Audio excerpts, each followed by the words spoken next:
A very good evening. You're watching News 9 with me, Akshata. And first up, the ADGP saga continues into week 2 with News 9 gaining access to a mobile footage of the day he was arrested following the coffee shop incident. Meanwhile, Bengaluru Police Commissioner was summoned by the CID following the ADGP's allegations of caste discrimination against him. Here's a report on all that took place today.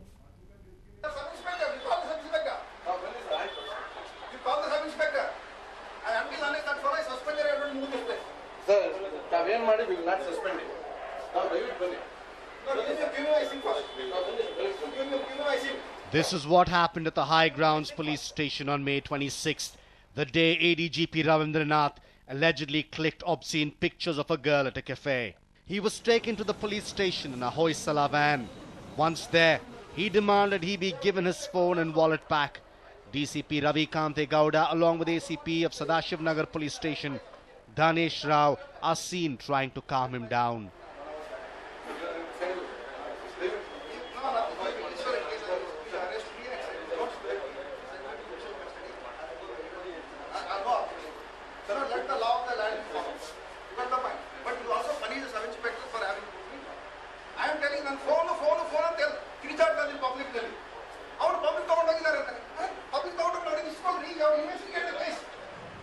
The CID is currently investigating both cases, the one filed against the ADGP accusing him of clicking obscene photos and the one filed by him against Raghavendra Auradkar.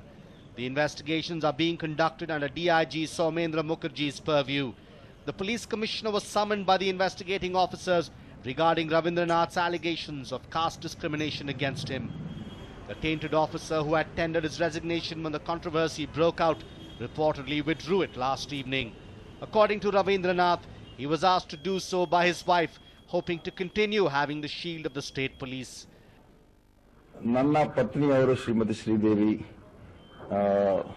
ನನ್ನ ರಾಜೀನಾಮೆಯನ್ನು ವಾಪಸ್ ಪಡೆಯಲು ನನ್ನನ್ನು ಕೇಳಿದ್ದಾರೆ ಮತ್ತು ನೀವು ಏನೇ ಕಾನೂನು ಸಮರ ನಡೆಸಿದರೂ ಸೇವೆಯಲ್ಲಿ ಇದ್ದು ನೀವು ಮಾಡಿದರೆ ಅನುಕೂಲ ಆಗುತ್ತೆ ಮತ್ತು ಎರಡನೇದು ನೀವು ಸೇವೆಯಲ್ಲಿ ಇದ್ದರೆ ನನಗೆ ರಕ್ಷಣೆ ಸಿಗ್ತದೆ ಸೊ ನಿಮಗೂ ರಕ್ಷಣೆ ಸಿಗ್ತದೆ ಸೊ ಆದುದರಿಂದ ನಮ್ಮ ಕುಟುಂಬದ ಹಿತದೃಷ್ಟಿಯಿಂದ ನೀವು ರಾಜೀನಾಮೆಯನ್ನು ಹಿಂಪಡೆಯಿರಿ ಅಂತ ನನಗೆ ಸಲಹೆ ಮಾಡಿದ್ದಾರೆ ಒತ್ತಾಯ ಮಾಡಿದ್ದಾರೆ ನಿನ್ನೆ ಸಂಜೆ ನನ್ನ ರಾಜೀನಾಮೆಯನ್ನು ವಾಪಸ್ ಪಡೆದು ನಿರ್ಧಾರ ಮಾಡಿ ಪತ್ರವನ್ನು ಮಾನ್ಯ ಡಿಜಿ ಅಂಡ್ ಐಜಿ ರವರಿಗೆ ಮಾನ್ಯ ಸರ್ಕಾರದ ಮುಖ್ಯ ಕಾರ್ಯದರ್ಶಿಗಳಿಗೆ ನಾನು ಸಲ್ಲಿಸಿದ್ದೇನೆ.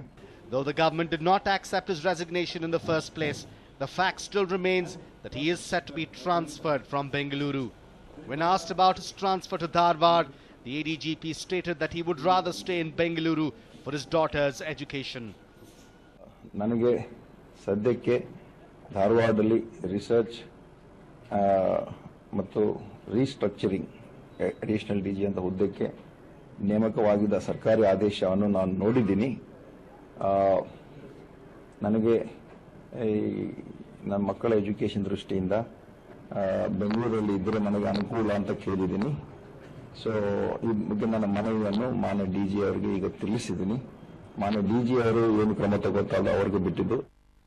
It seems like the serious allegations made by the girl have led to a series of unfortunate events for Ravindranath and his family, with the ADGP hinting that he might be fighting a legal battle against the Bengaluru police while maintaining a position in the state police.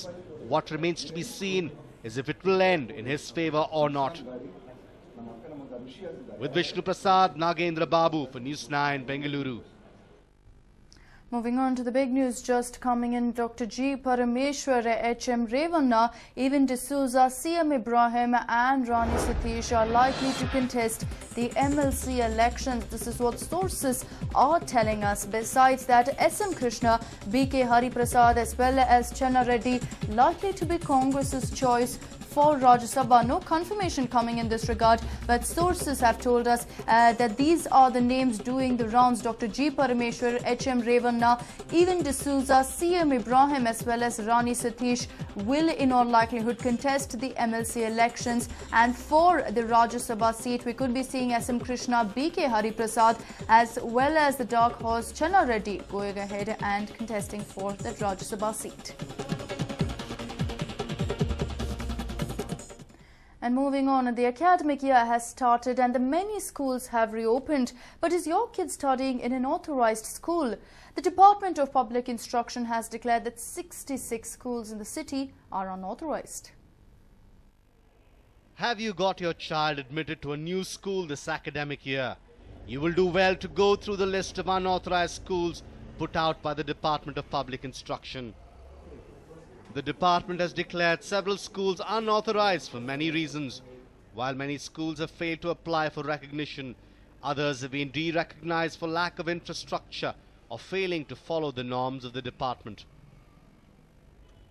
Bengaluru, which has been divided into two educational districts of North and South, has 66 unauthorized schools according to the department. Don't have permission from the department, from the education department, and I'll request all the parents that don't admit your children to such schools because they don't have the basic facilities. Because when we sanction such schools, we look for basic qualification of teachers, rooms, and furniture, playground, in such facilities which is essential for the child growth. So we look for that. If suppose we find that such schools are not covering those facilities, then we reject them. And if we really will conduct inquiry, and if such schools are running, we'll book a criminal case against them, and we'll close such schools. And maybe if children are there, we can accommodate such children nearby different schools. But private school managements are crying foul over the department's action. They are questioning the department on why the list of unauthorized schools has been released so late when the academic year has already started. They have also questioned the methodology used by the department while terming a school unauthorized. Recognizing at this point of movement is very impractical because already the admission have closed in most of the schools and almost the schools have commenced. And second thing is, if you de-recognize now, on what basis you have de-recognized, whether it is for the purpose of renewal of recognition or the school have not applied for the recognition, there are various angles to look into. So you can give a notice to the concerned schools because from past 1 year, the officials are in and around the same schools, and now bringing after the new academic is very impractical, and we don't welcome this. We urge the government to immediately see into the matter and stop this. The department claims that it will make alternate arrangements if these schools have already admitted children for this academic year. We only hope this tussle between the schools and the department doesn't spoil the career of the students. Harish Upadhyay, News 9, Bengaluru. Well, the government had been dilly-dallying about the implementation of Akrama Sakrama. Finally, now the government has decided to implement it in a span of 1 week. We give you all the details of the scheme as also their positives and negatives. Here's a report. Finally, after a lot of dilly-dallying, the state government has decided to implement the Akrama Sakrama scheme. In fact, the Urban Development Department had published the rules and regulations of this scheme in the Gazette notification on May 28, 2014. The government has fixed the rates with respect to buildings that come under BDA and BBMP and hopes to submit these rates before the High Court for its approval before June 6th. ಅಕ್ರಮ ಸಕ್ರಮತ್ತು rules frame ಆಗಿದೆ ಇನ್ನೇನು 1 or 2 days ಅಲ್ಲಿ announce ಮಾಡ್ತಾರೆ. Now let's take a look at the new rates being imposed as fines for different degrees of violation. For residential buildings, if the violation is 25%, a fine of 6% of the market value will be levied, while for a violation of 25 to 50%, a fine of 8% of the market value will be levied. The government has also fixed fines for commercial buildings. For a violation of 12.5%, a fine of 20% of the market value would be imposed, and for a violation of 12.5% and more, a fine of 35% of the market value. Moving on to agricultural land, the government has also decided on the fines to be imposed on such buildings which have been built on it without conversion. For every 60 square meters that comes under BDA, a fine of 40 rupees will be levied, while if it is BBMP limits, it is 30 rupees, and for other bodies, it is 20 rupees.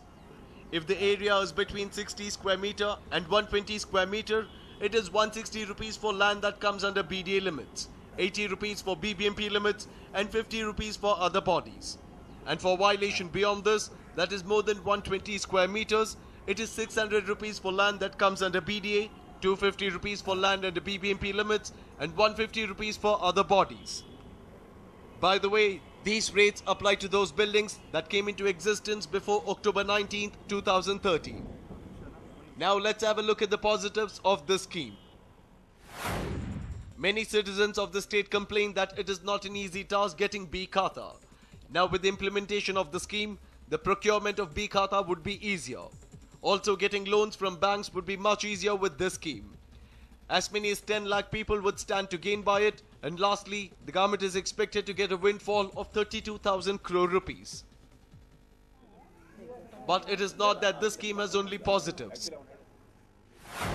Many wonder as to what will happen to violations of structures which go beyond 50%. Will the government go ahead and demolish such structures? Another point to be noted here is with the introduction of this scheme, will unauthorized layouts get a thumbs up? It is also speculated that builders will get to gain a lot. And lastly, with the implementation of this scheme, will it be giving a permission to create more chaos in the state? These are the questions that need answers. But has the government rushed to implement the scheme, keeping in mind the revenue aspect? Pramod for News 9, Bengaluru.